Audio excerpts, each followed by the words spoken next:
లేడీస్కి సెక్యూరిటీ కావాలండి. లేడీస్కి అసలు సెక్యూరిటీ లేకుండా బయటకి రావాలి అన్న భయం. ఇప్పుడు పిల్లలకి ఇంతకుముందు చెప్పారు వాళ్ళు కూడా, ఎందుకంటే మగ పిల్లలకి పేరెంట్స్ చెప్పాలండి.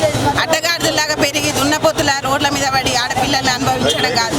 వాడికి అమ్మ చెల్లి బంధం అన్నీ ఉన్నాయి వాడికి కూడా. మరి వాడి ఇంట్లో కూడా ఇదే జరిగితే వాడు ఏం చేస్తాడు? దీనికి ఏమి సమాధానం చెప్తారు వాళ్ళు? చెప్పండి.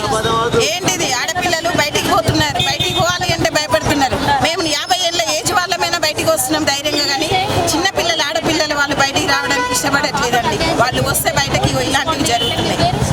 ఏంటి అసలు ఎందుకు ఇలా జరుగుతుందో అసలు మాకు కూడా అర్థం కావట్లేదండి. దీనికి సమాధానం ఏం చెప్తారో మరి ఏంటో. వాళ్ళ నలుగురిని ఏం చేస్తారు? తీసుకెళ్ళి చెల్లపల్లి జైల్లో మంచిగా పెట్టి మేపి చూస్తున్నారు. మరి వాళ్ళని తీసుకురండి. ఏ పబ్లిక్ ముందైతే వాడు నడి రోడ్డు మీద అమ్మాయిని అత్యాచారం దారుణంగా చేసి అమ్మాయిని ఒక డాక్టర్ అని చూడకుండా కూడా వాడు హత్య చేశాడు అంటే ఆ తల్లిదండ్రుల ఏది లేదు, ప్రొఫెషన్ చూడకుండా ఏది లేదు అమ్మాయి. అలాంటి అమ్మాయిని చేశాడు. వాడి నడి రోడ్డుకు తీసుకురండి, పబ్లిక్ హ్యాండ్ ఓవర్ చేయండి.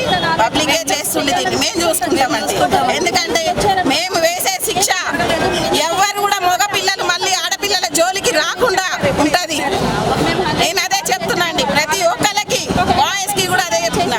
ఆడపిల్లల జోలికి వచ్చిన ఆడపిల్లలని ఏమన్నా అన్నా వాళ్ళని టచ్ చేసినా కూడా మర్యాద ఉండదు ఎవరికైనా.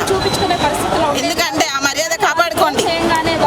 ఫ్రెండ్స్ లాగానే ఉండండి, కానీ దారుణంగా ఆడపిల్లలు మాత్రం దారుణంగా హింస పెడుతున్నారు. అదే మగవాడికి చేస్తే తిరిగి కొట్టండి.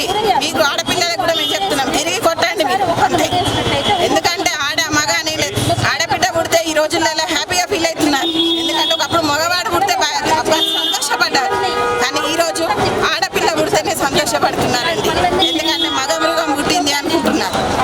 ఇదేనా దారుణమా? ఇంత దారుణమా? అసలు ఏం జరుగుతుంది?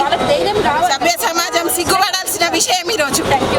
స్వతంత్రం వచ్చి 50 సంవత్సరాలు అయింది, అయినా కూడా ఇంకా స్వతంత్రం రాలేదు అనుకునే స్టేజ్కి పిల్లలు వచ్చేసారు. కానీ 9 నెలల పిల్ల దగ్గర నుండి 90 ఏళ్ళ ఆడపిల్ల వరకు మృగాల్లాగా ప్రవర్తిస్తున్నారు. ఇవన్నీ కఠినంగా ఉన్నాయి. ప్రభుత్వం కఠినంగా వాళ్ళని శిక్షించాలి. ముఖ్యంగా ఏంటంటే వాళ్ళు ఉరి శిక్ష విధించాలి. వాళ్ళని తీసుకెళ్లి జైల్లో ఉంచి ఇలాంటివన్నీ చేయకూడదు. ఆ పోలీసులు కూడా ఏం చేశారు? మీరు 100 నెంబర్కి చేయొచ్చు కదా అన్నారు.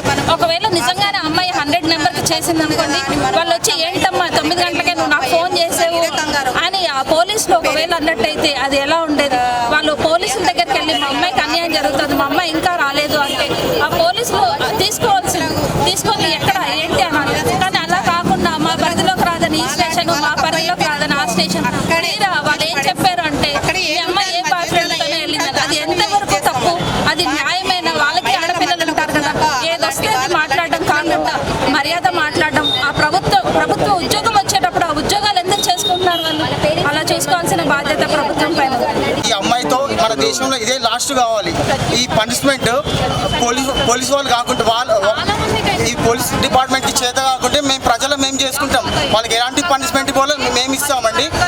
మా చేతిలో వదిలేయండి.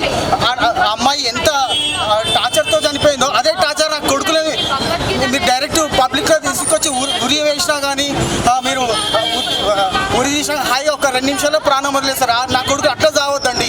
ప్రతి క్షణం టార్చర్ మేము పబ్లిక్ మేము చంపుతామండి. ప్రభుత్వానికి చేతన కాకుంటే మాకు హ్యాండ్ ఓవర్ చేయండి, పబ్లిక్ హ్యాండ్ ఓవర్ చేయండి. అందరికీ నమస్కారం. ఈరోజు ప్రియాంక రెడ్డి గారి ఘటన గత 3 రోజులుగా నాకు చాలా అంటే మనసుకి ఎంత బాధ అనిపించిందంటే ఏంటంటే గత 3 రోజుల నుంచి కూడా మా ఇంట్లో తిండి తిప్పలు లేకుండా నిద్ర లేకుండా బాధపడుతున్నాము. మనస్ఫూర్తిగా చెప్తున్నా అండి, ఒక చెల్లెలకి నా ఇంట్లో చెల్లెలు జరిగినట్టు బాధపడ్డా నేను. అంటే ఈరోజు ఒక అమ్మాయి బయటికి వెళ్ళి ఒక జాబ్ చేసి ఇంత ఫ్రీడమ్ వచ్చిన కంట్రీలో ఈరోజు నైట్ డ్యూటీలు చేసుకొని ఎంత మంచిగా క్యాబ్లలో ఇంటికి వచ్చి ఇంత మంచి చేస్తుంది. ఈ టైంలో కూడా మనకు పోలీస్ సెక్యూరిటీ ఇవ్వకుండా వాళ్ళు ఒకసారి ఆఫీస్కి వెళ్ళి ఇంటికి రావాలంటే కూడా భయపడే పరిస్థితి ఉంది. ఎంత అన్సెక్యూర్ ఫీలింగ్ ఉందంటే ఈరోజు మీరు నమ్ముతారో లేదో, నిన్న ఒక ఫేస్బుక్లో ఒకరు ఇట్లా అమ్మాయి ప్రియాంక జరిగిన ఘటన పడితే కొందరు మూర్ఖులు కుక్కలు, చెత్త కుక్కలు, ఇది రేపు వాడు ఎంత మంచిగా అనుభవించిండో, ఎంత మంచిగా ఉందరా అమ్మాయి అని పెట్టిన దరిద్రం ఉండా కొడుకులు. ఈరోజు దర్పల్లి రాజశేఖర్ రవిరెడ్డి మా సోదరులు ఈరోజు పోయి రాచకొండ క్రైమ్కి ఈరోజు కంప్లైంట్ చేయడం జరిగింది. ఇంకొక విషయం చెప్తున్నా అండి, ఇట్లాంటి కుక్కలని వాళ్ళ తల్లిదండ్రులు ఎలా వేస్తారో నాకు అర్థమైతలేదు. వాళ్ళు ఈరోజు ఫేస్బుక్లో ఇంత ఓపెన్గా వాళ్ళ అకౌంట్లు ఉంటాయి, వాళ్ళు ఇంత ఘోరంగా చనిపోయిన అమ్మాయి గురించి ఇంత వల్గర్గా లాంగ్వేజ్ యూజ్ చేసి ఇంత అసభ్య పదజాలంతో ఇట్లాంటి పెడుతున్నారు. పిఎస్ వాళ్ళు కానీ క్రైమ్ డిపార్ట్మెంట్ వాళ్ళు ఏం చేస్తారో నాకు ఎంత నిద్రపోతారో నాకు అర్థమైతలేదు. ఇలాంటి సందర్భంలో ఉన్నప్పుడు మాలాంటి వాళ్ళు మాకు కసి ఉంది, ఆ కొడుకులను ఏడన్నా కనిపిస్తే తన్నాల సంపాదన కసి ఉంది మాకు, కానీ మాకు ఆ ఛాన్స్ లేదు. ఆ కొడుకులని విఐపి ట్రీట్మెంట్ ఇచ్చినట్టు వ్యాన్లు, కార్లు, సెక్యూరిటీ, ఈరోజు పెద్ద పెద్ద విఐపి ఇండియాలో పిఎం లెవెల్ ఉన్న సెక్యూరిటీ ఇచ్చి వాళ్ళని ఇంత మర్యాదగా తీసుకుపోయి చెల్లపా చేయలేదు తిండి మేపి వాళ్ళని మర్యాదలు చూసుకుంటారా? మాలాంటి వాళ్ళకి కొన్ని కేసులల్లో కొందరికి ఫ్రీడమ్ ఇచ్చేసారు. మేము ఏం చేసినా మా మీద కేసులు కాకుండా చూసినట్టు కొంతమందికి అప్పచెప్పేసారు. ఇలాంటి తప్పు చేసిన వ్యక్తులను చంపిన కేసులు కావద్దని కొన్ని చట్టాలు తీసుకురావాలి. ఇంకొకటి అన్ని పార్టీలు ఏమన్నా ఏ గవర్నమెంట్ ఉంటే ఆ గవర్నమెంట్ మీద గవర్నమెంట్ పట్టించుకుంటలేదు, లేకపోతే పోలీస్ డిపార్ట్మెంట్ గవర్నమెంట్ ఫేవర్ అని మాట్లాడతారు. ఏ గవర్నమెంట్ ఉంటే దానికి ఆపోజిట్ వాళ్ళు మాట్లాడతారు.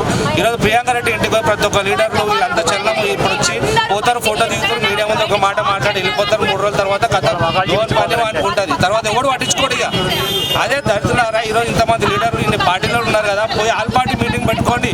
సీఎం ఎవరుంటే వాళ్ళ దగ్గర మీకు ఆపోజిట్ పార్టీ అని కాకుండా పోయి మీరంతా ఆల్ పార్టీ మీటింగ్ పెట్టుకొని ఇట్లాంటి పరిస్థితి వచ్చినప్పుడు కొత్త చట్టాలు ఎట్లా తీసుకురావాలి. ఈరోజు గల్ఫ్లో ఎవరైనా తప్పు చేస్తే ఆన్ ది స్పాట్ అక్కడ నరికేస్తారు.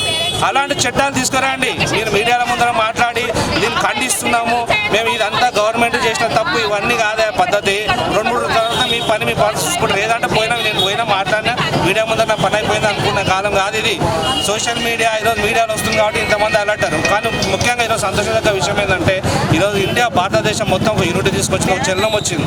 ప్రియాంక రెడ్డి కేసు విషయంలో ఇంత చలనం వచ్చి ఇంతమంది యూనిటీగా ఈరోజు లేడీస్కి కూడా అమ్మాయిలకు కూడా ఒక థాట్ వచ్చింది. మనకు ఏమైనా ఆపద వచ్చినప్పుడు పలా డిపార్ట్మెంట్ ఫోన్ చేయొచ్చు, ఒక యాప్ ఉన్నది అనేది. ఆమె మరణం వల్ల కొంతమంది కనువిప్పు జరిగినందుకు సంతోషపడుతున్నా. ఇలాంటి ఖండించడానికి పార్టీలు అంతా కూర్చొని ఒక ఆల్ పార్టీ మీటింగ్ పెట్టుకొని కొత్త చట్టాలు చెప్పాలని కోరుకుంటున్నాను.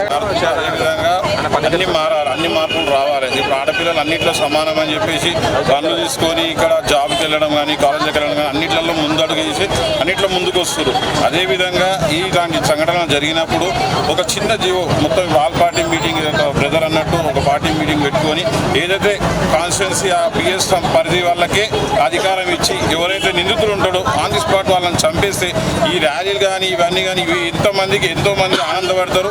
ఈ జీవో వచ్చినందుకు కూడా ప్రతి ఒక్కరికి భయోందనలు ఉంటుంది. ఎవడొచ్చినా ఎక్కడొచ్చినా ఒక ఆడపిల్లని చూస్తే గౌరవించాలి, ఒక చెల్లి అనుకోవాలి, ఒక అక్క అనుకోవాలి, అందరు గౌరవించి వాళ్ళకి మర్యాద చేస్తారు. కనీసం ఇప్పుడు మేము చేసే ఈ ర్యాలీతో ఒక ఆల్ పార్టీ మీటింగ్ పెట్టుకుని ఒక జీవో పాస్ చేయాలని మేము అందరం కోరుతున్నాము. Please kindly we are requesting to make one Jio.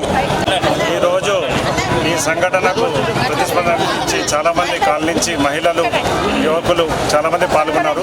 అందరూ కూడా ఉద్రేకంగా ఉన్నారు. మన ముఖ్యమంత్రి గారు కూడా షీ టీమ్స్ ఎన్ని పెట్టినా కానీ ఈ సంఘటనలు కొన్ని ప్రాంతాల్లో ఇలా జరగడం చాలా బాధాకరము. మాకు కూడా ఆడపిల్లలు ఉన్నారు. కాకపోతే ఏమంటే వీళ్ళందరికీ కూడా ఈ మధ్యనే మా మిత్రుడు ఇందాక ఫోన్ చేశాడు, గోపాల్ రెడ్డి అని 1,00,000 మందికి మన సెల్ఫ్ డిఫెన్స్ అని చెప్పి కరాటాన్ని నేర్పిస్తున్నాడు.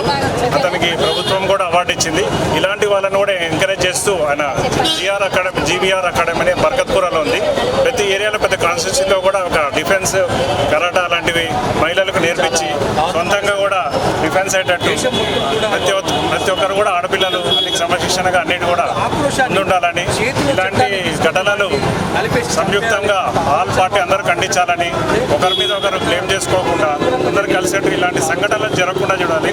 మా బ్రదర్ కూడా పోలీస్ ఆఫీసర్గా రిటైర్ అయ్యాడు దాదాపు 10 years బ్యాక్. తను ఉన్న ప్రాంతంలో చేసే ప్రాంతంలో కూడా ఇలాంటి ఒక సంఘటనలు వస్తే వాళ్ళని చిన్న కాకుండా ఈ జిల్లాకు ఇలాంటి వేసి బాగా ఉతికి కొట్టే వరకు వాళ్ళు మరి అలాంటి సంఘటన. అందుకనే నిందితులు జరిగితే ఎంతోమంది ఫస్ట్ శిక్షించి పెయిన్ అనేది తెలిసేటట్టు చేయాలని నేను విన్నాను. విజయరంగం.